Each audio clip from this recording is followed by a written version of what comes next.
नमस्कार साथियों, आज शिक्षा विजन में आपका स्वागत है। आज हम इस सेशन में चर्चा करेंगे कि पूरे भारत में जो मुद्दा फैला हुआ है या विवाद फैला हुआ है, विशेष रूप से उत्तर भारत में, कि बाबर को भारत में कौन लेके आया। इब्राहिम लोदी को हराने के लिए क्या राणा सांगा ने बाबर को भारत आने का निमंत्रण दिया था? इस बयान से कई इतिहासकार और राजपूत संगठन नाराज हो गए। तो आज इस सेशन पर हम चर्चा करेंगे इस बयान में कितनी सच्चाई है। क्या वाकई राणा सांगा ने बाबर को बुलाया था, या ये केवल एक ऐतिहासिक भ्रम है? इस पर चर्चा करेंगे वर्तमान परिस्थितियों में, और इस बयान के बाद आने वाली चर्चाएं क्या हो रही है, प्रतिक्रिया क्या, और उसके बारे में, और ऐतिहासिक तथ्यों के साथ।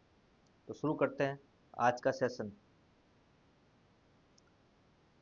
इस विवाद की जो शुरुआत होती है वो होती है जब जब राज्यसभा में गृह मंत्रालय के कामकाज पर चर्चा चल रही थी, और इसी चर्चा के दौरान समाजवादी पार्टी के राज्यसभा सांसद रामजी लालजी लाल सुमन ने चर्चा के दौरान इब्राहिम लोदी को, उन्होंने कहा कि इब्राहिम लोदी को हराने के लिए राणा सांगा ने भारत बाबर को भारत आने का निमंत्रण दिया था।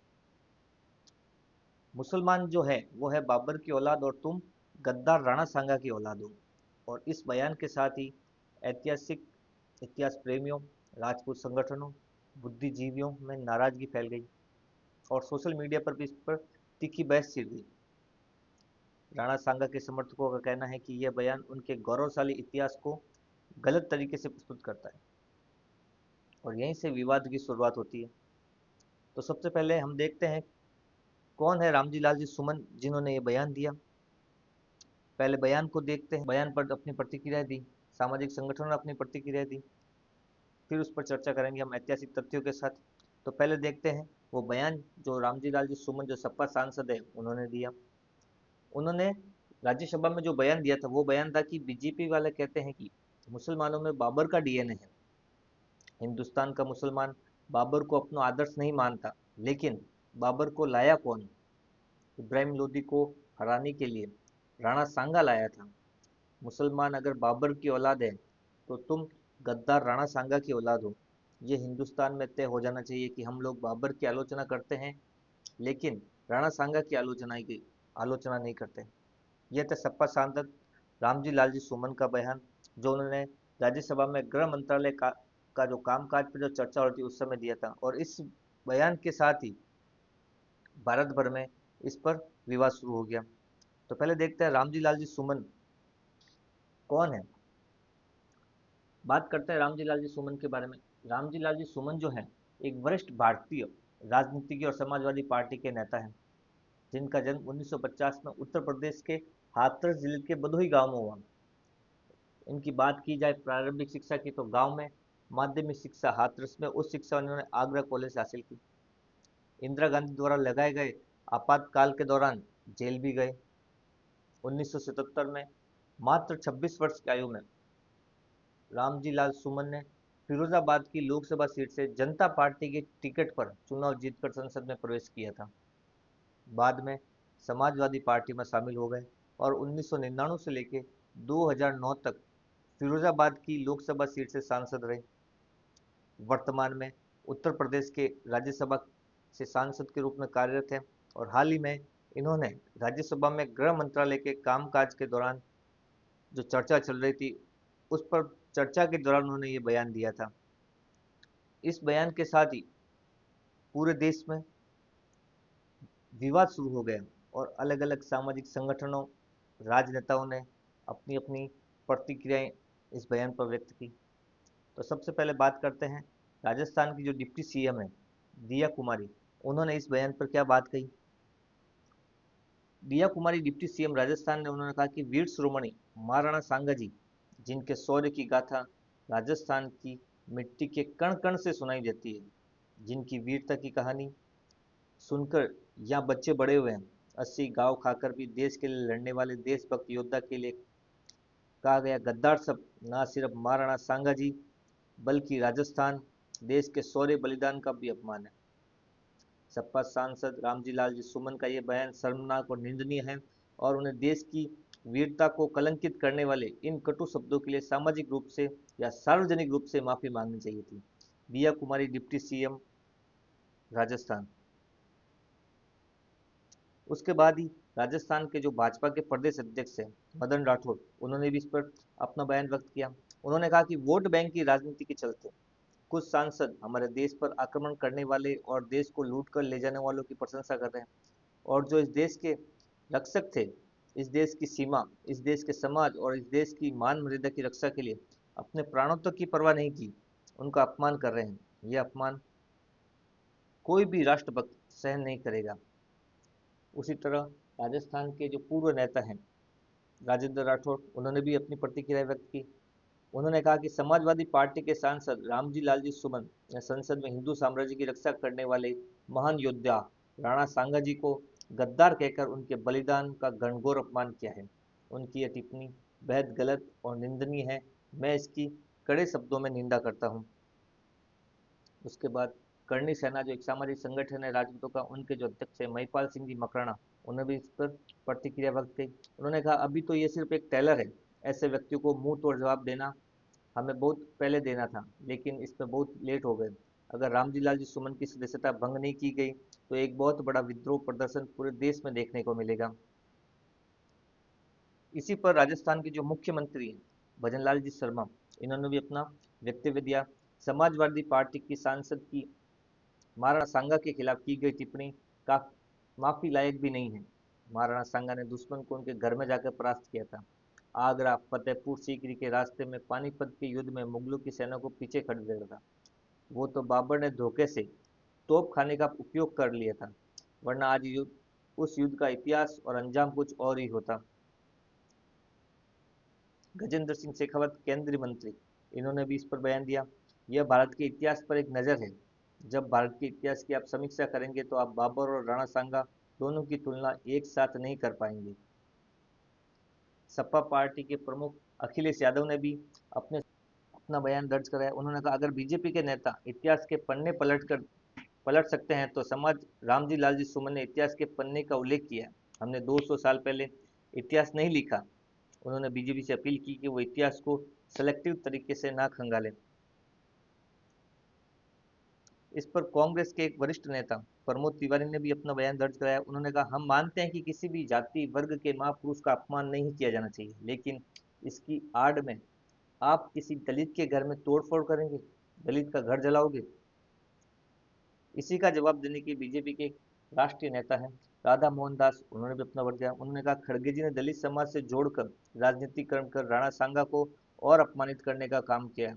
कांग्रेस और रामजी लाल सुमन दोनों खड़े होकर इस पर माफी मांगे। इससे क्या पूरे देश भर में प्रतिक्रियाएं और संवेदनाएं व्यक्त होने लग गई।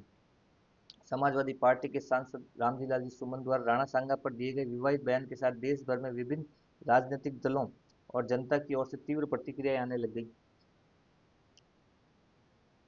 इसमें सबसे पहले राजनीतिक दलों की प्रतिक्रियाओं की बात करें तो सत्ताधारी पार्टी बीजेपी बीजेपी द्वारा जो अपना वक्तव्य व्यक्त दिया, उन्होंने बताया कि भाजपा सांसदों ने राज्यसभा में सुमन के बयान के विरोध में जोरदार नारेबाजी की, उनके माफी की मांग की। केंद्रीय मंत्री पीयूष गोयल ने इस टिप्पणी को निंदनीय बताते हुए कहा कि देश के वीरों का अपमान है। संसदीय कार्य मंत्री किरण रिजिजू ने विपक्ष से इस पर स्पष्ट रूप स्पष्ट करने की अपील की। वहीं कांग्रेस पार्टी की प्रतिक्रिया है कि विपक्ष के नेता मल्लिकार्जुन खड़गे ने कहा कि कांग्रेस देश के वीरों का सम्मान करती है, लेकिन किसी के घर पर हमला करना या हिंसा करना उचित नहीं है। उन्होंने इस प्रकार की घटनाओं की निंदा की। वही करनी सेना की प्रतिक्रिया है कि करनी सेना के कार्यकर्ताओं ने आगरा में रामजी लाल जी सुमन के आवास पर प्रदर्शन किया, तोड़फोड़ की। उन्होंने सुमन के बयान को राजपूत समाज का अपमान बताते हुए उनके खिलाफ कार्रवाई की मांग की। सपा सांसद अखिलेश यादव ने अपनी अपनी पार्टी की तरफ से बयान दिया। सपा सांसद तो अखिलेश यादव ने सुमन के बयान का समर्थन किया और भाजपा पर इतिहास के पन्ने पलटने का आरोप लगाया। उन्होंने कहा कि सपा राणा सांगा की बहादुरी पर सवाल नहीं उठा रही, लेकिन इतिहास के तथ्यों को सामने लाना आवश्यक है। इस बयान के बाद ज्यादा बवाल होने पर सपा सांसद अखिलेश यादव ने रामजी लालजी सुमन के बयान पर सफाई देते हुए कहा कि उनकी पार्टी सामाजिक न्याय समता मूलक समाज की स्थापना में विश्वास रखती है। उन्होंने स्पष्ट किया कि सपा का उद्देश्य किसी भी समाज, इतिहास, पुरुष का अपमान करना नहीं है और भाजपा पर समाज में दरार पैदा करने का आरोप लगाया। रामजी लालजी सुमन के बयान के बाद सोशल मीडिया पर भी तीखी प्रतिक्रिया देखने को मिली। कई लोगों ने इस इतिहास के नायकों का अपमान बताया, जबकि कुछ ने सुमन के बयान का समर्थन करते हुए इतिहास की पुनर्व्याख्या की आवश्यकता पर भी जोर दिया। राज्यसभा में भी इस मुद्दे पर जोरदार हंगामा हुआ, जिसके परिणाम स्वरूप सभापति जगदीप धनखड़ को सदन की कार्रवाई कुछ समय के लिए स्थगित करनी पड़ी। सभापति ने सदस्यों से संयम बरतने की अपील की और जन भावनाओं को सम्मान करने पर जोर दिया। रामजी लाल सुमन ने भी इस बयान पर कायम रहते हुए माफी मांगने से इनकार कर दिया। उन्होंने कहा कि उन्होंने ऐतिहासिक तथ्यों को प्रस्तुत किया है और इतिहास को नकारा नहीं जा सकता। सुमन ने सभापति राज्यसभा के सभापति से मुलाकात कर और अपनी सुरक्षा बढ़ाने की मांग की। ये थे विभिन्न राजनेताओं और सामाजिक संगठनों के बयान पर प्रतिक्रिया। अब बात करते हैं इस विवाद के तीन मुख्य किरदारों के बारे में, जो है राणा सांगा, इब्राहिम लोदी और बाबर। तो सबसे पहले बात करते हैं राणा सांगा के जीवन के बारे में, कि राणा सांगा का जीवन परिचय क्या था। राणा सांगा संग्राम सिंह, जिनको राणा सांगा के नाम से जाना जाता है, जो अपनी वीरता, युद्ध कौशल और राजनीतिक क्षमता के लिए प्रसिद्ध थे। राणा सांगा का जन्म 1482 ईस्वी में हुआ था और 1508 ईस्वी में मेवाड़ के शासक बने। इन्होंने अपने शासनकाल में कई महत्वपूर्ण युद्ध लड़े और उत्तर भारत में शक्तिशाली राजपूत संघ का निर्माण किया। राणा सांगा के द्वारा लड़े गए महत्वपूर्ण युद्धों में सबसे पहले खातौली का युद्ध आता है, जो 1557 ईस्वी में लड़ा गया। युद्ध मुगल दिल्ली सल्तनत के शासक इब्राहिम लोदी और राणा सांगा के बीच लड़ा गया। इस युद्ध में राणा सांगा की विजय हुई और उन्होंने मालवा चंदेरी पर अधिकार स्थापित किया। दूसरा जो महत्वपूर्ण इनके जीवन का युद्ध था, वो था धौलपुर का युद्ध, जिसे बाडी का युद्ध भी कहा जाता है, जो 1519 के आसपास लड़ा गया। इस युद्ध में भी इन्होंने इब्राहिम लोदी की सेना को पराजित किया।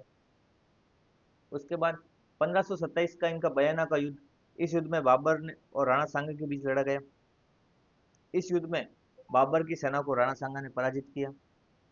और चौथा जो इनका महत्वपूर्ण युद्ध था जीवन काल का, वो था 1527 का खानवा का युद्ध। यह युद्ध सबसे महत्वपूर्ण माना जाता है, क्योंकि बाबर और राणा सांगा के बीच भी लड़ा गया था। दूसरा युद्ध था, बाबर ने जिहाद और गाजी की भावना के साथ युद्ध लड़ा और पहली बार युद्ध में तोपखाने और तुगलमा राजनीति का प्रयोग किया।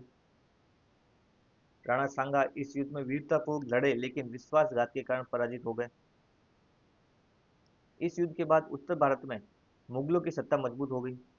राणा सांगा की अगर बात करें, उनके शरीर पर 80 से अधिक घाव थे और कई गंभीर चोटें थीं। उन्होंने उत्तर भारत में राजपूत संघ बनाने का प्रयास किया। वे एक आदर्श और कुशल प्रशासक थे। खानवा युद्ध की पराजय के बाद उन्होंने हिम्मत नहीं हारी और बाबर को फिर से हराने की योजना बनाई, लेकिन साजिश के कारण 1528 के आसपास उनका निधन हो गया। अब बात करते हैं इसके दूसरे मुख्य किरदार इब्राहिम लोदी के बारे में। इब्राहिम लोदी दिल्ली सल्तनत का अंतिम लोदी सुल्तान था। लोदी के जन्म की बात करें तो इनका जन्म 1480 के आसपास हुआ था। वो लोदी वंश के सुल्तान सिकंदर लोदी का पुत्र था। 1517 ईस्वी में अपने पिता की मृत्यु के बाद दिल्ली की राजगद्दी पर बैठा। इब्राहिम लोदी एक सक्षम लेकिन क्रूर शासक था, जिसके कड़े शासन से अफगान सरदार और अमीर नाराज हो गए। अपने राज्य को मजबूत करने की कोशिश में उसने कई विद्रोह को कुचलने का प्रयास किया, लेकिन वो अपने सामंतों और प्रमुख सरदारों को विश्वास खो बैठा। इब्राहिम लोदी का सबसे बड़ा प्रतिद्वंदी मेवाड़ का महाराणा सांगा था। सांगा ने लोदी को 2 बार युद्धों में पराजित किया। इब्राहिम लोदी ने उनके खिलाफ युद्ध छिड़ा, लेकिन पूरी तरह सफल नहीं हो सका। फिर आया पानीपत का युद्ध 1526। इब्राहिम लोदी के खिलाफ बाबर को भारत आने का न्योता देने की जो बात शुरुआत होती है, वो यहीं से होती है, जिसमें इतिहासकार कहते हैं कि कुछ इतिहासकार कहते हैं कि बाबर को भारत आने का जो न्योता है, इब्राहिम लोदी के खिलाफ राणा सांगा ने दिया था। 21 अप्रैल 1526 का पहला पानीपत का युद्ध लड़ा गया, जिसमें बाबर की सेना ने इब्राहिम लोदी को हरा दिया। इस युद्ध में इब्राहिम लोदी मारा गया और इसी के साथ दिल्ली सल्तनत में लोदी वंश का अंत हो गया। इब्राहिम लोदी की हार भारतीय इतिहास में एक बड़ा मोड़ साबित हुई। इस हार के साथ ही मुगल साम्राज्य की नींव पड़ी। अब बात करते हैं इस कड़ी के तीसरे मुख्य किरदार बाबर के बारे में।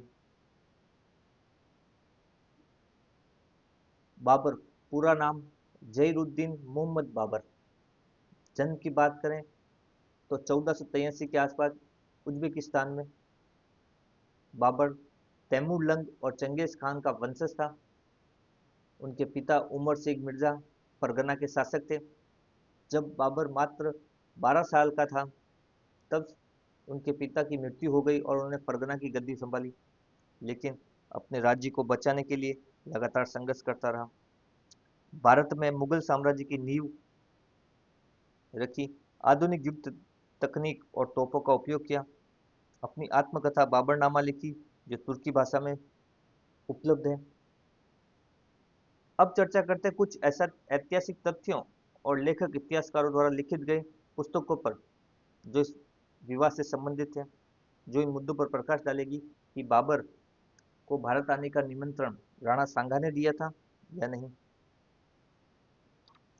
तो सबसे पहले बात करते हैं बाबर को भारत आने के लिए निमंत्रण देने के विषय में। कुछ इतिहासकारों का मतभेद भी रहा है, लेकिन कुछ का प्रमाणों के अनुसार या कुछ इतिहासकारों का मानना है कि बाबर को भारत आने के लिए मुख्यतः दौलत खान लोदी और आलम लोदी ने निमंत्रित किया था, जो इब्राहिम लोदी के शासन से क्या थे असंतुष्ट। दौलत खान लोदी और आलम लोदी ने निमंत्रण दिया था बाबर को भारत आने का इब्राहिम लोदी के खिलाफ, और कुछ का मानना है कि बाबर को निमंत्रण दिया था राणा सांगा ने इब्राहिम लोदी के खिलाफ आने का। वहीं बाबरनामा में क्या लिखा है? बाबर की आत्मकथा है बाबरनामा। इसमें राणा सांगा के निमंत्रण का उल्लेख मिलता है, पानीपत की लड़ाई के बाद मिलता है, जब बाबर राजपूत राजा के खिलाफ युद्ध की तैयारी कर रहा था।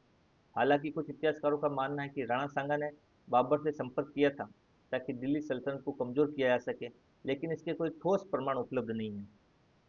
कुछ इतिहासकारों का मानना है कि बाबर के इन दावों को केवल आत्मीय पक्ष के दृष्टिकोण से देखा जाना चाहिए। वो अपनी जीत को सही ठहराने के लिए राणा सांगा को दोषी ठहरा सकता है। अब बात करते हैं एक इतिहासकार और लेखक हुए सतीश चंद्र, जिन्होंने एक पुस्तक लिखी है मध्यकालीन भारत। क्या कहते हैं सतीश चंद्र? उन्होंने अपनी पुस्तक मध्यकालीन भारत में लिखा है कि बताते हैं राणा सांगा ने बाबर से संपर्क किया था क्योंकि लोधी वंश के पतन के बाद दिल्ली पर अपना प्रभाव चाहते थे। राणा सांगा ने बाबर को एक बाहरी आक्रांता के रूप में नहीं बल्कि इब्राहिम लोदी के विरुद्ध में देखा था। वहीं एक दूसरे महत्वपूर्ण इतिहासकार और लेखक हुए डॉक्टर आर पी त्रिपाठी। उन्होंने कहा है कि राणा सांगा ने बाबर के साथ एक गठबंधन की योजना बनाई थी, लेकिन बाबर ने बाद में उसे अपने लाभ के लिए तोड़ दिया। वहीं एक और इतिहासकार हुए हैं जिनका नाम है ईश्वरी प्रसाद, जो एक इतिहासकार और लेखक हैं। इन्होंने एक पुस्तक लिखी थी मुगल साम्राज्य का इतिहास, जिसमें उन्होंने बताया कि राणा सांगा ने कभी भी बाबर को भारत आने का कोई औपचारिक निमंत्रण नहीं दिया था। बाबर ने अपनी विजय को उचित ठहराने के लिए यह दावा किया था कि राणा सांगा ने बाबर को भारत आने का निमंत्रण दिया। अब बात करते हैं एक और इतिहासकार और लेखक सिद्धार्थ सरन की।